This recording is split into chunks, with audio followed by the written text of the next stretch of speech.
ስለ አንድ በራሪ እንስሳ ሼር ላርጋችሁ ትንሽ ደቂቃ ይቻላል? ከመሪነት አንፃር ከሊደርሺፕ አንፃር በጣም ብዙ ትምህርት ስላገኘሁበት ነው። ንስር ይባላል። ይሄ በራሪ እንስሳ ንስር ይባላል። ንስር የውበት፣ የጉብዝና፣ የብርታት፣ የክብር፣ የትምክህት፣ የቁርጠኝነት፣ የሞገስ ምሳሌ ነው። ንስር የውበት፣ የቢዩቲ፣ የጉብዝና፣ የብሬቨሪ፣ የብርታት፣ የካሬጅ፣ የክብር፣ የአነር፣ የትምክህት፣ የፕራይድ፣ የቁርጠኝነት፣ የዲተርሚኔሽን እና የሞገስ የግሬስ ምሳሌ ሆኖ ያገለግላል። በመጽሐፍ ቅዱሳችን ከ31 ጊዜ በላይ እንዴት ነው በሚያስቀና መልኩ ስለ ንስር ተጽፏል። በሚያስቀና ባደረገኝ በሚያሰኝ መልኩ ንስርን የተለየ ፍጥረት ከሚያደርጉት ነገሮች በቶሎ አሁንም 10 ነጥቦች ቶሎ ላንሳላችሁ እና ለእናንተ ለማኔጀሮች፣ ለስራ ኃላፊዎች፣ ለቢሮ ኃላፊዎች፣ ለመሪዎች፣ ለቤተክርስቲያን መሪዎች፣ ለአገልጋዮች፣ ለባለራእዮች በጣም ብዙ ትምህርት ከዚህ እንስሳ ማግኘት እንችላለን።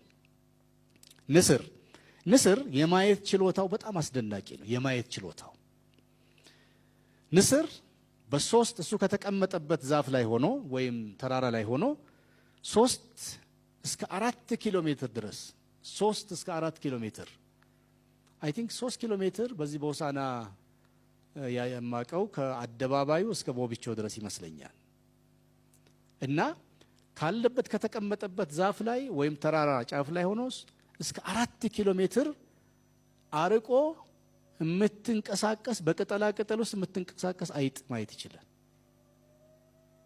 በጣም የሚገርም እንስሳ ነው። የማየት ችሎታው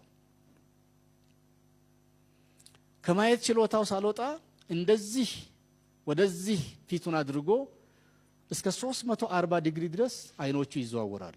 ፊቱን ሳያዞር እንዲህ እያለ አይኖቹ ብቻ እንደዚህ እያሉ እስከ 340 ፉል ሰርክል ስንት ነው? 360 አይደለም 20 ብቻ ነው የሚቀረው ማለት ነው። እስከ 340 ዲግሪ ድረስ የማየት ችሎታው በጣም ያስደንቃል። የንስር አይኖች ከአንጎሉ በመጠንም በክብደትም እንደሚበልጥ የሚታወቅ ሲሆን የማየት ችሎታው ደግሞ ከሰዎች የማየት ችሎታ በ8 ጊዜ ይበልጣል ይባላል። ከላይ ከሩቅ ከፍታ ላይ ሆኖ በባህር ጥልቅ ውስጥ ያለውን ትንሹን አሳ ያያል። እናንተ መሪዎች፣ እኔም ሁላችንም በትንሽ በትልቅ መሪነት ቦታ ላይ ያለን ከዚህ እንስሳ የማየት ችሎታውን እስቲ እንዋስ። እንደ መሪ አሁን ያለንበትን እውነታ ሳንረሳ፣ አሁን በጊዜው ባጠገባችን ያለው እውነታ ሳንረሳ ዓመታትን ወደፊት ዘልቀን ማየት፣ ሊያመልጡ የማይገባቸው እድሎችም ሲገኙ ፈጥነን ለመያዝ እንደ ንስር ፈጣን የመጀመሪያ መሆን፣ ጥልቀት ያለውና ዘለግ ያለ ራእይ ይኑረን፣ የማየት ችሎታ ይኑረን። እስክንደርስበት ድረስ ራእያችን መጨረሻ እስክንደርስበት ድረስም ትኩረታችንን ከሚከፋፍሉ ነገሮች ራሳችንን ጠብቀን ወደ ራእያችን አቅጣጫ እንገስግስ።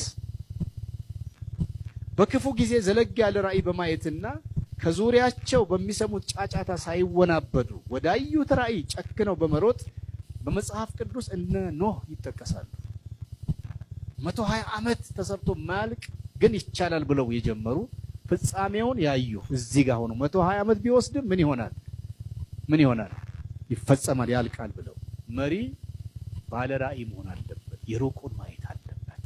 አይቶም ደግሞ ወዳየው ነገር ከቀኝ ግራ አቴንሽኑ የሚከፋፍለው ነገር ቢገጥመው እንኳን ጨክኖ ወዳየው ነገር መጨረሻ መሮጥ አለበትና የማየት ችሎታን ከማን እንማር እንውሰድ? ከንስር እንደ መሪ። ሁለተኛ ንስር ፍርሃት የሚባል ነገር አይወቅም። ፊርለስ አኒማል ነው። ንስር ጠላቶቹ ምን ክፉና ጨካኝ እንደሆኑ ቢያውቅና በጉልበትም ይሁን በመጠን ከእርሱ ቢበልጡም በምንም አይነት መሸነፍና መንበርከክን አያውቅም።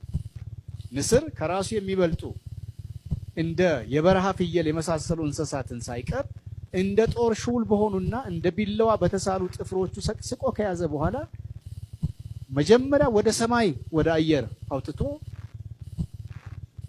አየር ያሳጣቸዋል። መጀመሪያ ከዚያ ይለቃቸዋል። ከዚያ ካወጣቸው ሰማይ ከፍታ እየተገለባበጡ ሄደው መሬት ላይ